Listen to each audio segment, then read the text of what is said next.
What's up, Fiend Fam? Welcome to another video. A couple videos ago, I did a 5 things that all new riders should know, and in this video, I am going to go ahead and give you another 5 thing that all new riders should know. Okay, so for the very first thing of the next 5 things that new riders should know is to make sure that you look where you want to go.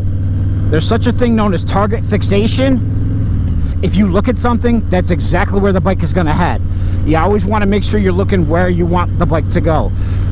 Check out videos by Dan the Fireman, or heck, you could just search any other YouTube channel for motorcycle crashes, and I guarantee you, in at least a third of them, you know, it's probably going to be some form of riding too fast and target fixation, especially for new riders. You know, you concentrate on and work on looking at the thing that you're actively trying to avoid. It's happened to me, believe me. I haven't crashed, but there was one time on my Iron 8, my second Iron 883, I was riding with my friend Jay.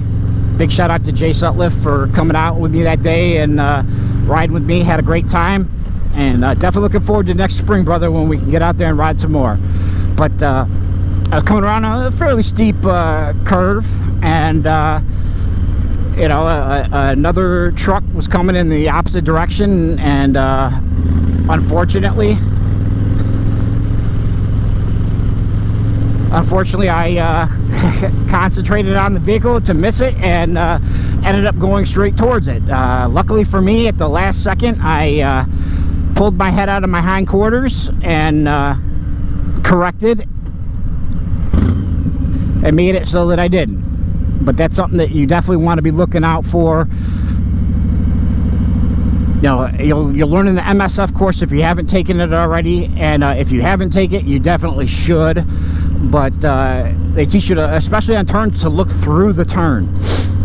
You want to always be looking at that apex so that you can come through it on the other side, because anything can change, you know. And make sure you're looking at road signs.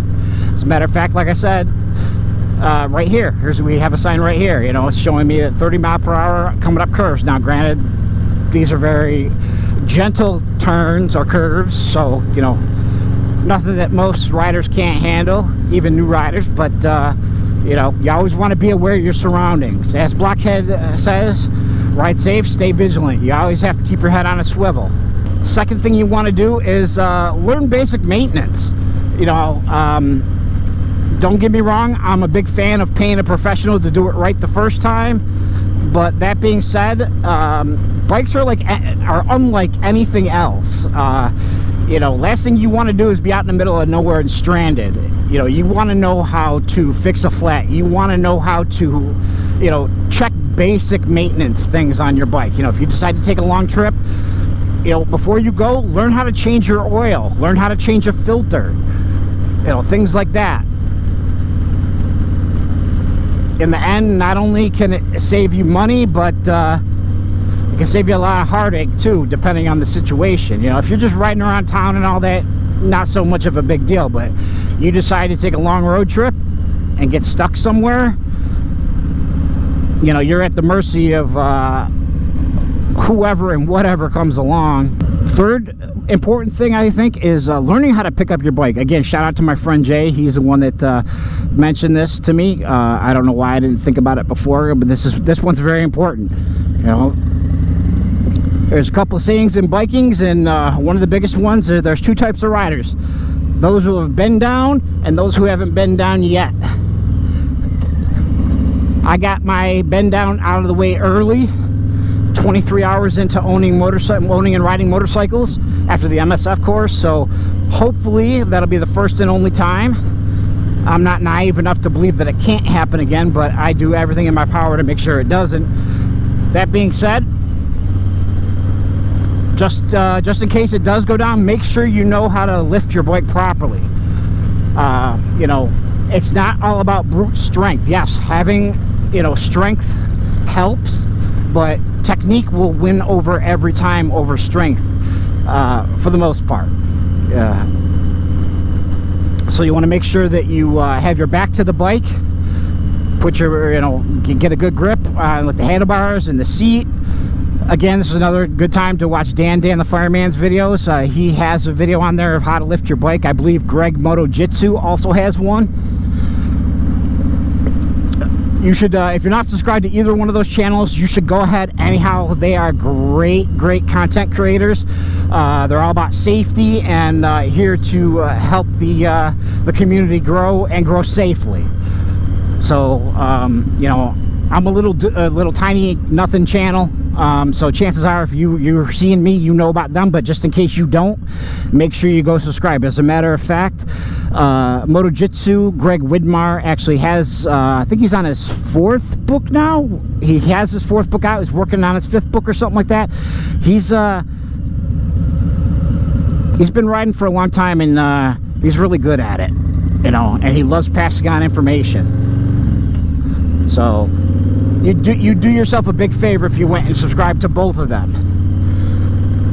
So anyways, like I was saying, you know, and then lift with your legs. You know, don't lift with your back. You know, a million lifetimes ago, I used to work at a place called Silo. It's kind of like a Circuit City, but it was, I think, either just local here to Rochester, or it might have had a couple of stores in the general vicinity. I've seen big burly guys throw out their backs at lifting old 13-inch TVs because they didn't lift properly. So, you know, and if at all possible, get help. You know, yeah, it's cool to be strong and use proper technique all on your own, but it's even better to be smart and get help and not throw out your back. Ask me how I know. Not with motorcycles, but ask me how I know. Along the lines of the things that I said in my first 5 things a new rider should know, reach out to other riders. You know, I mean, everybody these days seems like they're on social media of one form or another, or at the very least, you have a friend who has a friend who has a friend who rides. You know, a lot of people like riding on their own. I'm one of those people, but I also enjoy riding with other people. And, you know, if I can get with somebody who has more knowledge than I do and learn something, all the better. You know, Facebook groups, Meetup, heck, Instagram. You know, get on Instagram, you know, other social media networks, you know, see if there's people in your area that also ride. Never know, that person that you reach out to could end up being your best friend and built-in riding buddy for life. You know, along those lines, if you have a spouse that is in any way interested in riding, get them into it too. You know, Mrs. Fiend is going to take the MSF course next spring, and she's very much looking forward to it. I'm looking forward to it too. Can't wait. You know, built-in riding buddy. You already got a buddy for life. Now you got a built-in riding buddy. You'd be surprised how many other riders out there are looking for other people to ride with. You know, I mean, most cities, you know, even if they're, you know, smaller size, I'm sure somebody somewhere has a bike night. You know, head on out, check it out, who knows. As I said in my other video about this, people love talking bikes, especially their own. You know, if you see a bike that catches your eye, you know, go up and talk to the owner. You know, it could be something as simple as a paint job. They could have a modification on their bike you're interested in. You know, maybe they went ahead and put in the new 131 engine or something like that. Who knows? Another important thing that all new riders should know is leave yourself an out. As you can see right here, I pulled up. I'm a little bit back from the Jeep, but I've also given myself an out on the right hand side. If somebody were to come up behind me, I got an easy way to get out of harm's way quickly. You know, it's not always going to be that way, but you got to always, as I said before, keep your head on a swivel. Look for any potential danger before it gets there and act accordingly. The single most important piece of gear you have is that thing in between your ears. You have to take into account every possible permutation. You have to assume that every cager is out there, not necessarily to get you, but that they're so indifferent to your presence that they are literally a danger to you. You know, I hear people say all the time, oh, you know, my buddy was out riding and this car ran a red light and, you know, he had to lay her down and all that. Well, yeah, he probably did. And technically, yes, it was the cager's fault. But at the end of the day, does that change the fact that the rider had to go down? Does that change the fact that, you know, their bike's screwed up? Hopefully they have insurance. Does that change the fact that they might be hurt, possibly permanently?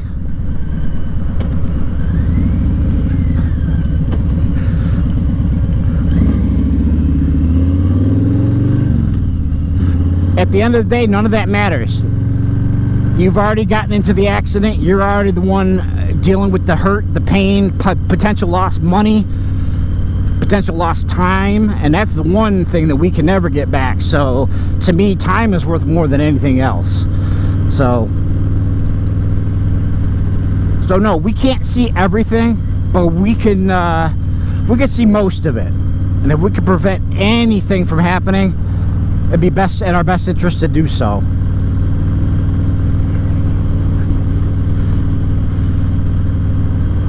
I mean, even when I'm in my car, the few times that I do have to drive the car for whatever reason, you know, we all see it. I know you do too. Tons of drivers out there completely distracted on their phones. I mean, yeah, we have Bluetooth connectivity now, Apple and Android, you know, Android Auto and Apple CarPlay, and you can send texts and receive texts and do stuff via voice, but you can't tell me that it still doesn't distract drivers. I mean, half of the people out there got no reason to have a license in the first place. You add technology into the mix, like right there, that black vehicle just totally ran that red light.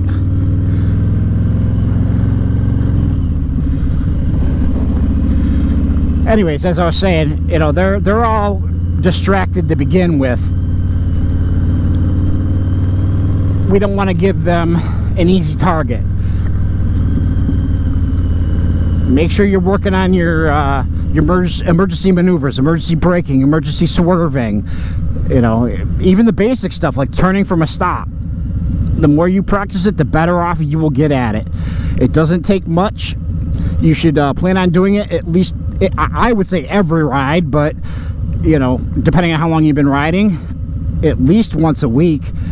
You know, especially those of you that live where you can ride year-round for the most part. I mean,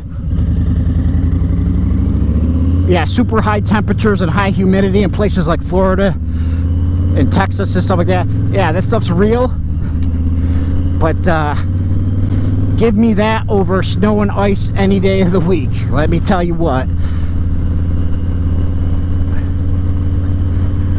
But just get out there and practice as much as you can. If you're a new rider, you should be doing that anyhow. You want to get it so that it's to the point where it's just instinctual. You know, my old football coach used to say, you practice how you, or I'm sorry, you play how you practice. You know, you want to get to the point where it's just instinctual. You don't even have to think about it. You just do it.